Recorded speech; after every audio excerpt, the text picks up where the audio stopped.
জানো, আমার না মা বাড়িতে যেতে অনেক বেশি ভালো লাগে। কেন, আমরা যখন মা বাড়িতে যাই না, আমার মামা তো আমাদেরকে অনেক সুন্দর সুন্দর জায়গায় ঘুরতে নিয়ে যায়। আর আমার মামার যে ওয়াইফ আছে, মানে আমাদের মামি, তো আমাদের জন্য অনেক সুন্দর সুন্দর ডিশেস রান্না করে। তো এবারে না আমি অনেকদিন পর মা বাড়িতে গেছিলাম, ওই ধরে নাও 1 থেকে 1.5 বছর পরে।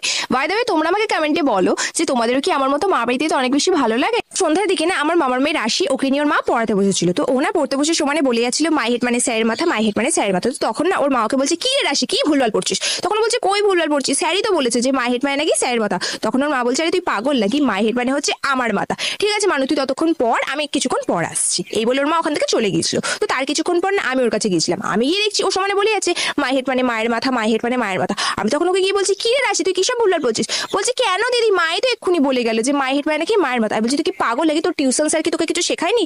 তখন বলছে, আরে বাবা, আমি তো মাকে সেটাই বললাম, স্যার বললো যে মাই হেড মানে নাকি স্যারের মাথা। তারপর মা বলছে, না মাই হেড মানে নাকি মায়ের মাথা। তখন আমি বললাম, আরে বাবা রাশি, তুই এতক্ষণ ধরে ভুল বুঝে